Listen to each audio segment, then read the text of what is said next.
New Attitude Television Show, Inc. is a registered nonprofit organization in the U.S. Virgin Islands with a mission to provide aid and support for registered clients experiencing life challenges during a medical crisis and the recovery process. Our facility provides a safe and comfortable environment with a variety of activities to keep our clients stimulated and engaged. Registered clients, caregivers, family, and business owners will receive first preference from our available services at our facility. To schedule an appointment, call 340-773-6464 or 340-643-1583. Proof of COVID vaccination mandatory. Log on to newattitudetv.com for more details. Hi, my name is Anastasia Rivers, and you're watching New Attitude. I'm your host, and Adansky Henry is my co-host. Our guest this evening is Senator Positive Nelson, rather known as Commissioner of Agriculture. Good evening. I'm happy to be here. Thanks for coming. And Nelson is not a stranger to any of us. And this is not his first time being a guest on my show. The first time is after the storm. We had to relocate my studio to my living room upstairs. And Positive was a senator at the time.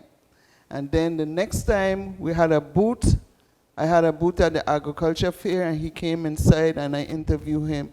So it's so fitting to interview you as the Commissioner of Agriculture. Thank you for coming again, Nelson. Well, I'm happy to be here. Always a pleasure to talk to you and talk through you to the rest of the people of the Virgin Islands. And you always been very supportive. I remember all the way back, I go back to when I had a function to the Palms, and you sponsor and help me out, and I appreciate it. And this is a humble person. He don't put a big show, but he's very supportive. So, and even there, I asked you to the agriculture field, what's your next endeavor? Not knowing that you're going to be the commissioner. And so, yeah. What corner of life is yes. concerned, right? Yeah. So, Adansky and I are here to just share, let the public hear what you have to say. But my first question is to ask you, what's your highs and lows since you became Commissioner of Agriculture? Oh, wow, heavy question.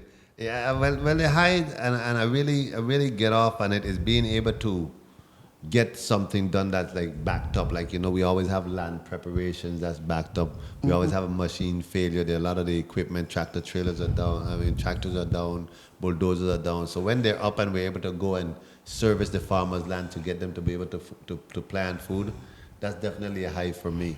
As you know, we have many recovery projects as the whole of the Department of Agriculture. All of our buildings were damaged from the last hurricane. We've been able to repair all of them except the administration building. So that's also a high for me. And we have a lovely design for the admin building that's going to have a sort of a great house look. And this time, and the whole idea is that we want to show the magnitude of agriculture, the greatness of agriculture. This time we're doing it for us and not for somebody else. We were able to get some long outstanding increases to the employees. As you know, at Department of Agriculture, employees have been some of the lower paid employees. And if it's one thing I impart upon the employees, that what we change, we don't refer to ourselves as DOA. We refer to ourselves as VIDA, and that have two different meanings, right? Symbolism, right? DOA can also mean dead on arrival, right? Vida is Virgin Islands Department of Agriculture, but if you're talking Spanish, vida means life. Okay. So when we say vida, it feels a lot better than saying DOA, and so we breathing life back into agriculture, and we're trying to attract a lot of new people back. And so I feel the high for me is that agriculture is trending high again. It's a lot of people are going back to the earth. That's COVID helped because now well, let's say food. Exactly. I've said that too, in a sense, because good COVID, bad COVID, it come about in many different ways. People learn to be more sanitary because you take things for granted, and Yes. keeping more safe and keeping distance. A matter of fact, a doctor office, one of the nurses said the flu season went down because people using masks and whatnot, so they don't have that flu season as they normally have in droves. So it's people being more sensitive to being sanitary. Yes, and being clean. And that's the silver lining. And, the whole idea of even me being positive, and positive is how I live, is you have to find that silver lining behind every dark cloud. Exactly. It may not be ideally as you had planned to, but you got to move forward regardless. And I think we as a people, we as a resilient Virgin Islands people, we have learned to do that hurricane after hurricane. So COVID was another situation, and it's not over yet, but the world is adapting, and we just got to be grateful and be thankful in all things, even to this. The part with the office, the administrative office, you beat me to the punch because I was going to ask you what's the status Okay. and the administration, and I'm glad to hear the design. Do you have any images of what it looks like? I don't have any with me now, but the final designs are being drawn. It's going to be a 2-level. Great. Building. It's going to have that. It's going to have that old greenhouse effect, and inside you'll have an atrium where you'll be able to get some of the skylights so that we can have plants on the inside as right, well. And we even having a room inside there where we can have like a meeting with the farmers and a lab, so we could do some slight research. And the idea is to get back to where agriculture, the vastness of agriculture, supposed to be is way beyond just digging in the ground and using pickaxe and thing. They have all kind of technology now to be applied. So we are excited to have, and I am personally, it almost feel like a spiritual fulfillment for me. In the Bible when it talks about Joseph having that dream about food, and to fill the storehouses with food and the storages with food. It's like that's the point we're at to right now with all the world conflict. COVID showed us that, and there are a lot of people who came in since COVID and just started doing a little home gardening. They don't come now and got their farmer's license. They're selling stuff in the market. I'm glad you bring up about the home gardening, because it's so important. I want to ask about the status of the backyard garden. A reason why I heard that is a new program going on, but I did apply for it and I was denied. But the person that emailed me and tell me that I was denied never got back to me and tell me what I could do. I keep asking him, what could I do to qualify? So with the viewing audience and anybody else that are interested in doing the home gardening, tell them what's the criteria, please. Okay, so I can't tell you all of the criteria, but the biggest hindrance to that is that they only take a specified number of applicants every year. So it's only certain amount of people can, or every cycle, only certain amount of people can get in the program. So it may have been simply that they hadn't reached their cutoff number.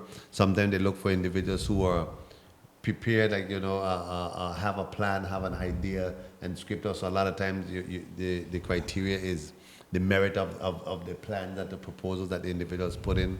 Usually there's a selection committee, so it's not one individual picking. It's like a... Yeah, but I understand that, but the person that emailed me, he never responded to me when I told him, at least tell me what's... So you wanted to know. Because then if it's something that I could do, or even if he had responded, I could have told people what he said. Because you can't be every place. Yes. You got people doing their work.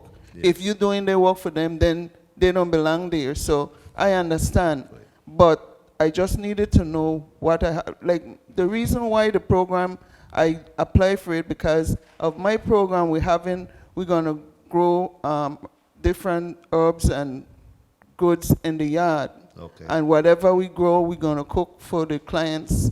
So that's why I wanted. And then when I heard about the program, I went there the same day I heard, and because I came there to see if you all could help me, and a young lady told me about the program, so I don't know if I applied too late. Okay. But, Okay, and that's a possibility, and we will find out some details now, just for the public information. The program, it had begun and it halted because there were some issues in getting the coordinator for the program paid. But Mr. Abraham have restarted it, and they're going to continue some training now. And the benefit of the backyard program is that you have access to to technical assistance, training. You get access to material and farm supplies at a cost rate, meaning the department will purchase it and sell it to you at cost, and some of it they will give to you to help you Okay. establish the farms. And there are people who didn't get in the program and continue to just say, well, I'm going to get ready. And what I like to see more than anything is when they start taking pictures of what they had and what they have, and they show the development, and people are so proud of themselves to see that they're Yes. producing food. I mean, even I do a little thing down there at Serenity's Nest, and I was picking like in a week time I was picking like over 100 pounds of okra a week. Wow. I was picking them cherry tomatoes, and every 2 days I was picking about like 7-8 pounds, and that's just from me doing my little boop bap bam in between work. So I'm just telling people it's not as hard as you think. There are And it's challenges. relaxing. Well, it's the Bible says that if you till the soil, there's something to it. There's something to calm your nature Yes. about when you're dealing with the earth. So I appreciate what it's doing for me, and I encourage everybody to plant food for 2 reasons. You can make money, but having fresh food leads to a healthier body. Period. Adansky, you have anything you want to ask? Yes, I heard the it mentioned, commissioner? since we talk about agriculture, since the pandemic, we haven't had an agriculture fair. So my question to you is there any plans? I mean, now it's dying down. Now the pandemic is kind of dying down. Is there any plans of reopening the agriculture fair to the public and so forth? Very good question, and I'm glad you asked it. As a matter of fact, we are having the fair. The fair is going to be on May 28th, May 29th, and the 30th. Yes, it's going to be Memorial Day weekend. We moved it back. Normally it's President's Day weekend in February, the third weekend in February. We have moved it back because we were watching and trying to gauge. Let me tell you, here's a challenge we have as a board. So, the fair is supposed to be our 50th annual fair. Okay, so, you got to do a big bang, but then there's COVID.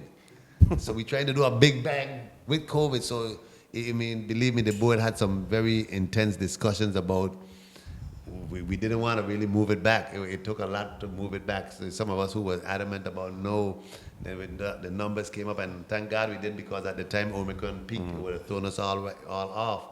So we moved it back to May, and it's looking good right now. May And 28th, you say? May 28th, 29th, and the 30th of May, Memorial Day weekend. Wonderful.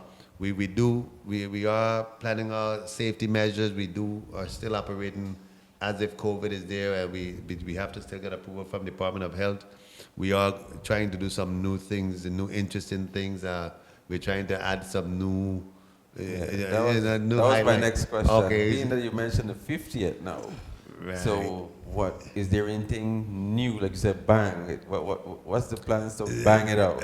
See, no, so I can't tell you all the details of that, but we are trying to do some. So there's something that we're trying to call like the Agriculture Olympics. So, at the time, Cornell wasn't allowed, and we're still not sure if it will be allowed. So we're going to have like some athletic competitions with the young people, where they're jumping over hay, carrying, and you don't have to be just for the young people alone. That could be some fun things to happen, So we're going to make it interesting as possible. We're trying to bring in entertainment. We're trying to bring in some decent bands. Everybody feel like gotta wanna like hang loose a little bit. There was a big conversation we're having, and we might allow it. Normally we don't have any kind of alcohol or whatever, so we're trying to allow at least fermented wines from fruits, like fruit Locally wine. made wine. Right? So Good. I think that would be a good thing. The big question is coming up about food trucks or what have you, and we're looking for an area where we're going to allow a few food trucks to come and so we're trying to be inclusive. That's nice. Well, see, the thing is, okay, so here we are, preserving culture while being open to new things. And, it's always a challenge, because like we were talking the other day about, hey, where the good old cooking, is it gone? Or are we not taking our time anymore? Or have the ingredients changed? What happened? Why it's not happening? And to be honest, the way we used to cook, right? It was expensive dishes, because all the little ingredients. So now these days, people watching their money, I might hold back on the thyme and the chives, and not so much onion, and I want to save some pepper for the next part. You don't skimp. Ah. You gotta put TLC and that special seasoning to be that magic in the kitchen. When I had Magic Kitchen, That was my slogan, TLC and special seasoning. You don't skimp on it. Everything, you put it all out. And I'll tell you this since we're talking about local food. If you don't believe me, put it to the test. Take a local anything, and put it next to something you import in. And just the flavor, the shelf life, just check it out. It's a whole different situation. And that's because you have fresher enzymes in the food. Exactly. Fresh enzymes feed the body. So when part of our health situation these days is because we're eating Too much dead preservative. food. They're really on the aging out. You want to eat the food when it's vibrant. And Straight from the full garden. with, right, is it? From the garden to the plate, okay? That's when you're having the best food, and that's how you can heal yourself from certain ailments, because your food is your medicine, okay? Your food is your first medicine, and if you're eating good food, it's going to revive your body. It's going to regentrify your genes, your cells. It's going to give you, especially greens, as fresh and uncooked as possible. Yes. One thing we usually do with veggies especially is overcook them. We boil out everything out of them. And then got nothing left. Nothing left. So just little light steam, good to go. So I noticed you have some clearing of the land Big heading question. down west Yes, on the yes. left side and Queen Mary Highway. What the plans for that? Oh, Miss, Some you're really pretty, asking good some questions. rich soil, my Oh, son. let me tell you, that's like virgin soil. It's beautiful. We actually are putting piles so individuals can go take up some small loads. I see some you know. taking buckets Yeah, at that buckets time. and even your pickup truck, but you can't go there with any equipment to load up any big dump truck. But so all this is agricultural land, as you know, and we're on both sides of the Queen Mary Highway, and for some time that land has not been developed. And what's interesting about that land is, the gut coming up from the hills from behind Grove and what's not, they washing All soil that out soil. there. And And that- it's settled there. Right, and some of that is headed to the river that pretty much used to split the island in half. What we're doing now is we're clearing the land with the intention to distribute it to some productive farmers, crop farmers. We don't really want livestock that close to the road. And we're going to leave the front part of it where you see some of those big trees that we preserved up there. Some of those big trees going to become a green space, so we're going to make it like a little park, a sitting area. Wonderful. So that you're going to pull up. I want when when you're coming past our headquarters, the Department of Agriculture, it's not the fairground, it's called the Rudolph Schalterbrand Agricultural Complex. That when you pass in this place, on the right side, you already see production going. Now when you look so, you see food. And we want to plant a coconut grove, maybe about Okay. like 400 coconut trees or so, lined up neatly. And just try to show agriculture on the Virgin Islands. Let me tell you, if you don't know the beauty of soil, go outside and take up a handful. It's Let me wonderful. tell you, I see it. I was watching the people putting it in buckets. I said, I could well use some. I wonder if it's legal to take that. Yeah, it is. So then I going to get a bucket to go down. It is legal. He kind of answered my next question. One of my next questions, because one of my next questions when you spoke about assisting farmers, I was going to ask you, if there's any future, plans to how do you guys assist the farmers? But you said, they clear the land to help Yeah. these farmers, start up their, Yeah, so some of the services we provide, we do land preparation from clearing to tilling to plowing. We also, water. They get water from us. We don't charge them for the water. They pay about $60 for the delivery. We sell seedlings to them. And the idea is to get them going as much as possible. But what we do that's perhaps most important is we help them to increase their capacity by offering training with collaboration with the University of the Virgin Islands and some of our federal partners. We offer them training so that they can get better yields. One challenge we have, of course, is most farmers, the average age is about 67, right? When you're trying to show season the people new things. That's not how I used to do it. This is how my grandfather showed me. This is how I'm doing it, That means you got to get some young people more Okay, involved. I see, Ms. Rivers, you're headed right down the track there. So part of our task is to make agriculture appealing to young people. Young people. What's appealing? The technology. When you can fly a drone to see the land instead of looking for cows or what have you, you can fly a drone to find your lost animal. You see what I'm saying? It saves time, it saves money. You could see how crops are doing in certain areas from drone. You know, there's a lot of technical skill needed in agriculture, and when you let young people know that, hey, it's not limited to going over with a pickaxe and a shovel, then they look at it differently. And then when you let them know as well, because most people think farming is poor man's work, you don't make money. But what's one thing you're gonna buy every day?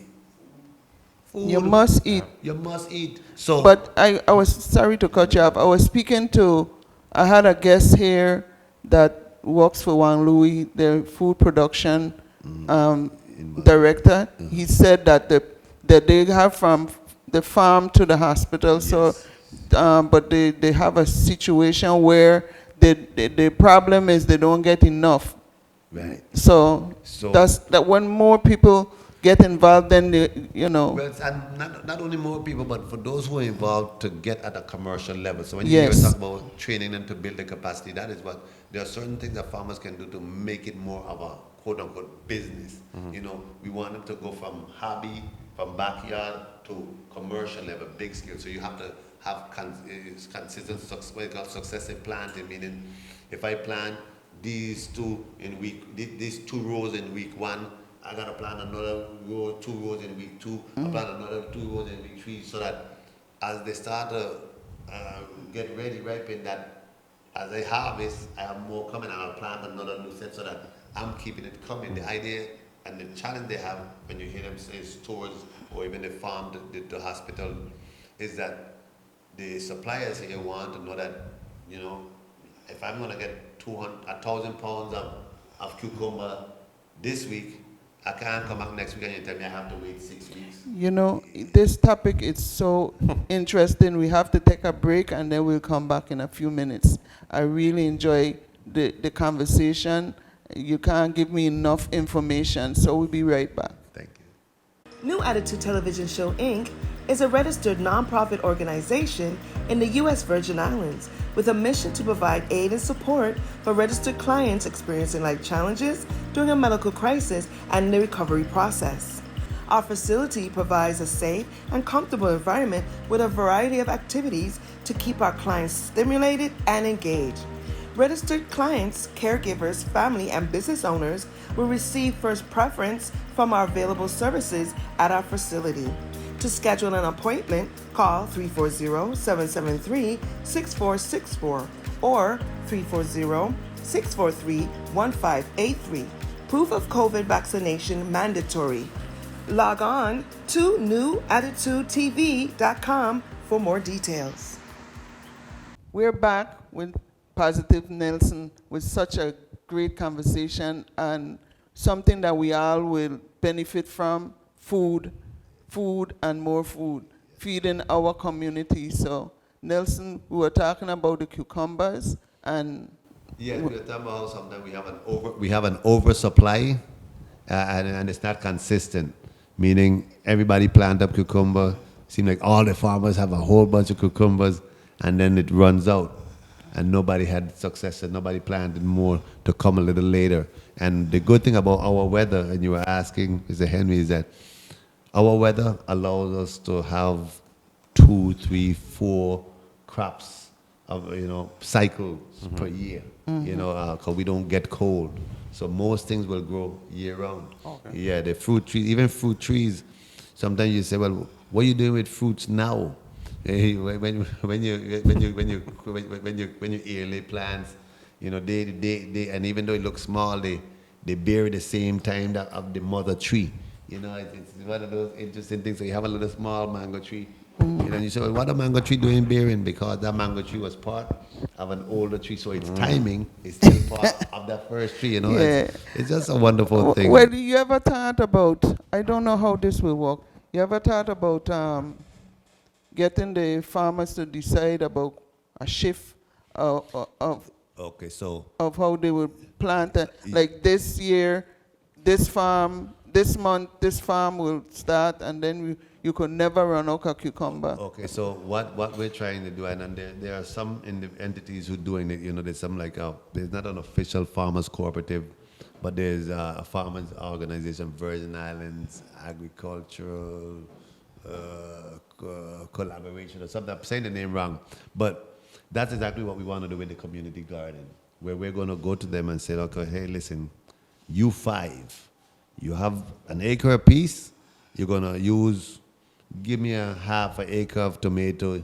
You start planting. And Mr. Abraham does that with the marketing program as well. He picks the farmers, whatever the crop of the month is or whatever, and say, but you plant in this month, you start in this month, you start in that month. That's good. And so if we could, the key thing though is that we need farmers to stick to the plan. One shortfall we have in getting consistent supply is you have one farmer trying to do too many crops. So there's not enough of anything to last, you know. You'll go up there and only have a few pounds of this, a few pounds of that, a few pounds. That's good for showing that you can do variety, but then you want to show what you're good in, and make that your large Exactly. crop. You know, it's okay to have other things for yourself. You know, it is for your own pot and a little supplemental stuff because you just want your table to look attractive, but you want to be known for like, who's the honey man, like. Who's the cane juice man? You know, like, you know, and you identify yourself as that. You got a person brand, you brand crop, yourself. You know, that person brings that crop to you. And the soil, we're talking about the soil because the soil is so rich in the Virgin Islands. The soil is rich in so many ways. You know, remember every acre of St. Croix in particular was under cultivation. And at that time, we were growing food for other people. We were growing food for the colonizers and sending back to their hometown. So do you think we could? I was thinking about that earlier. You think that we could, St. Croix could get to the point, or even if foreigners get to the point where we could have so many crop that we could actually export? Well, Listen, man, Star was a citrus farm, you know. So they had citrus, they had tomato. Can we export? Yes, we did it before. Now, here's a situation that we have to address. I call it post-traumatic slavery syndrome. When you talk to black people about farming, it's a turn-off. Like farming is Slavery work. Well, it's for somebody who have no other choice. It's for the uneducated. It's for people who can't do nothing else. When they're wrong, you need some of the most intelligent people growing your food because all of us eat. You see, but when you talk to black parents and talk about, I'm going to study agriculture or I'm going to be a farmer, what? They're looking at you like you don't want to be nothing. But the truth is, farmers are really wealthy in so many ways. The truth is, farmers might walk around looking dirty and might have some soil up under their hand, but they're selling food every day. It's just being responsible with the money. Rogers by Sign Farm. Yes. Every time you pass, he's turning up the soil, and my other half explained that once you over soil, but you have to aerate the soil, so you're allowing air to get in between. And the I soil see that he got some young people working for him. So as somebody you talking about, Mr. Roy Rogers, and he's Rogers, one of our recognized farmers. He goes in deep. He got a lot of food supply, and if you notice, remember you see him with sunflowers. That you see a field of sunflowers. You see all those coconut trees have grown up now. You have a coconut grove, and coconut is gonna give you for a long time because after it's self-maintained after you get them to a certain point, you know, and you plant flowers. What's sunflowers? Not just to look pretty, but to bring the bees. When you bring the bees help to pollinate your plants. It helps to bring more food. So it all goes together. Like right now, there's the research in farming is telling us that we should no longer like till up all the whole soil because you're destroying a community, an underground community of bacteria and different things that's needed for the plant. So when you do that whole scale, that's why you have to leave it for a while so that the culture under the ground catches itself so that it's good for planting. So what they're saying now is that you don't do that anymore. You don't do that tilling up. You do as little disturbance as you can. And then you plant ground cover. And something that ground cover can be those flowers and stuff because you want to help to attract bees. The more bees come around your farms, the better you have a chance of you having healthy, bountiful food. I have another question. One thing I must say, I don't want us to leave here today without you, because after listening to you, you're making me want to walk out of here and go buy a piece of land. Right. That's exactly. Listen. But I want us to tell the viewing audience, our viewers, if they're interested in getting into agriculture and farming, what steps they should take, if they could contact the Department of Agriculture for help, so forth, so forth. Okay, if you're interested in farming, okay, as far as at a personal level, hey, just go out, dig up an area in your yard, start, do something. If you want to get at a commercial level, you want to get into the business of farming, you can acquire a farmer's license from the Department of Agriculture. Well, we'll give you the application, you fill that out, the commissioner signs off on it. Once you put it in, tell us what kind of crops you want to do. Sometimes we try to see if you have something already going, because what you're saying is, hey, I'm ready to go from a hobby to a licensed commercial farmer. And then we give you that, you go to DLCA. It is still only $1. It is still only it is still only $1 for a farmer's license. Now, why so cheap? Because the government, especially in islands, we want people to plant food. We need people to plant food because if we need food to survive.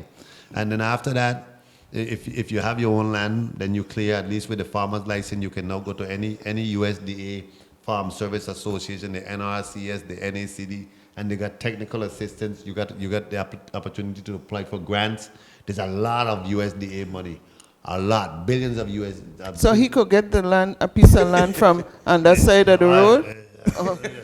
That's my next question. If you don't have land, Okay, no, if you then- don't have land, I'm coming to that. So if you don't have land and you're interested in a piece of land from the Department of Agriculture, now we do have a waiting list. You're right, we do have people. And we also have a clawback that's happening, meaning some people who have land and haven't been using it, we're taking it back.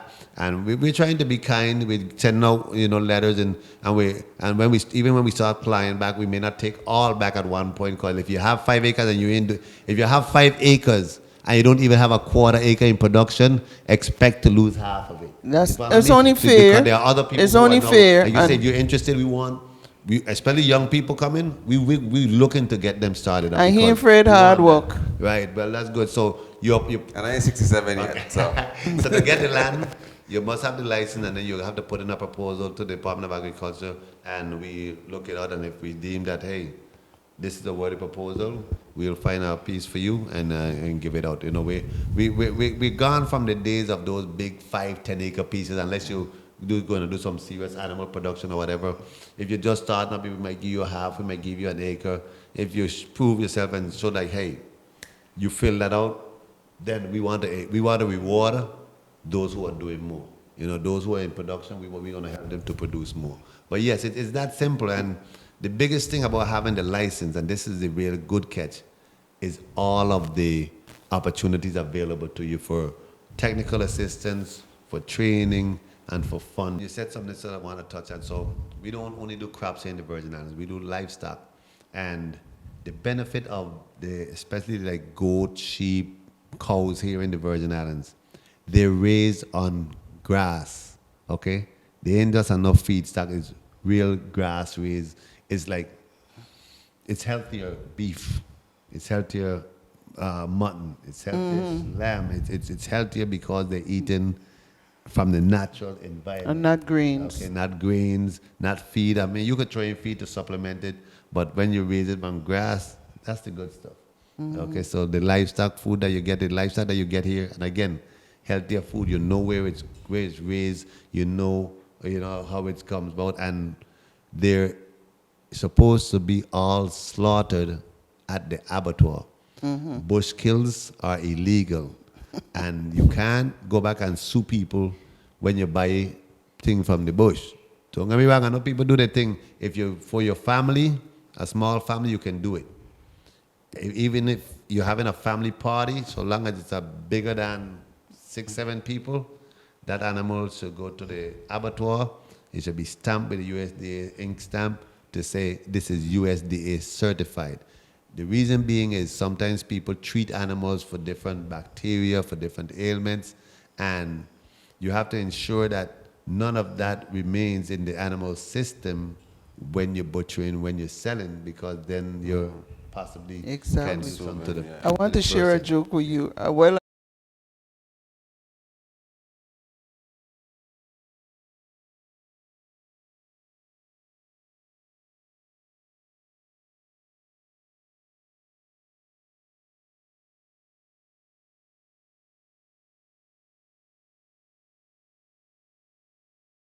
see who come for it Before I know it, a blood trail, and they don't drive off with this cow. They quick. They drive off with the cow, and you see the blood trail. But I say, I ain't gonna even bother follow it. Yes. But that's how they do the how you call it, roadkill? Not roadkill, No, bushkill. No, the bushkill doesn't necessarily have to be like they're stealing, right? No, there's two type of bushkill. There's the one where you're actually stealing somebody's animal. Okay, where you're going in and it happens, unfortunately, to some of them who have like land in the rainforest and what you, where somebody will go in, chop off a leg of a cattle, and just because it's a quick steal and leave the rest there to rot. Yeah. That's a steal. Bushkill is when it's an orchestrated slaughter, but it's not a process that's certified by USDA. Yes. So there's two things, and it's bad because when you work hard, you raise your animal, you're thinking you got your Christmas slaughter coming up, and somebody beat you to it, and then the rest of it waste. You can make from if you slaughter a cow or a pig during Christmas time, now you're talking about a couple $1,000. Yep. So that's your Christmas money. That's your and people. It makes it all worth it. I had a friend he helped his father during Christmas time when we were coming up in high school, and come Christmas time, he always had the most money because that's when his father would slaughter the pigs. I mean, he would be fussing all year, but come Christmas time, He pulling in the box. He was off of one pig, and he said, "Oh, my father gave me this because," and I used to help. So remember that pig? He said, "No, as a child, that can have an effect on you. When your goat is your pet, and you're playing with your goat every day, and you come home from school one day, and your goat not there, and you see a string hanging up, and they say, where the goat, and they show you the pot." As a child, that's kind of traumatizing. I did have a goat for a pet. His name was Carlos, but he was even housebroken. Oh yeah. Yes. But what happened to Carlos eventually? But let me tell you what happened to Carlos, because in the neighborhood they complained as he got older. I had him stay by some friends in the country. I went to a party, and I ended up eating my goat to the party. Lord. I didn't even know. So I asked them where Carlos. They said he in the next country down by some family. Carlos skin in the back of the house, skin up the same color as Carlos. I eat Carlos to the party. Yeah. So that was. He tasted good, right? Let me tell you, I wasn't friend with them for years. Yeah. Until I come an adult. Yeah, it's hard for children to sometimes understand that, but again, that's the best thing when you raise your food. That's the best situation. I mean, you're caring for it. And I want to give a shout out to the employees at the Virgin Islands Department of Agriculture at this point. I mean, listen, when you have a group that's sort of felt neglected, doesn't feel like the value is really, it felt or impacted, and we've been good at letting them realize, hey, you do a very important job. So I want to thank them. We bumped heads because me, I'm trying to get things done. But I want to thank them for really pulling through, doing what they do. I mean, we have a skeletal crew, man, and they make it happen. So I want to just thank them for putting up with me, putting up with us as commissioners, and getting the work done. And we do have more work to do. And we're asking, the staff and the farmers and the community just be part of the food supply chain. Yes. Because it's very important to us. America might go to war soon. We don't know what other situation might occur. We need to be self-sustained. Because we depend on about 95% of imports. Mm-hmm. And just like you saw the shelves looking a little scarce and yes, empty during COVID, think about if that was food and how nervous you'd get if the shelves don't have any food on it. So, I can't say it enough how important agriculture is. Well, I want to thank you so much for finding time to be in here, and I hope this isn't going to be the last again. I always enjoy having you, because you always have something important to say. Yeah. You just don't sit there. You're very intriguing, so I appreciate you being here. And first thing, finally, I would like to wish everyone, all the ladies and the women, happy Women's Month. And we all want to be able to be supporting each other in our endeavors. Don't wait until it's Women's Month to do it, but do it in general all the time. So thank you for watching, And thank you again for being here. Thank you for inviting me. It's been a pleasure. I always enjoy talking about agriculture and talking about the community in I general. could tell. And I appreciate the questions. No problem. New Attitude Television Show, Inc. is a registered nonprofit organization in the U.S. Virgin Islands with a mission to provide aid and support for registered clients experiencing life challenges during a medical crisis and the recovery process. Our facility provides a safe and comfortable environment with a variety of activities to keep our clients stimulated and engaged. Registered clients, caregivers, family, and business owners will receive first preference from our available services at our facility. To schedule an appointment, call 340-773-6464 or 340-643-1583. Proof of COVID vaccination mandatory. Log on to newattitudetv.com for more details.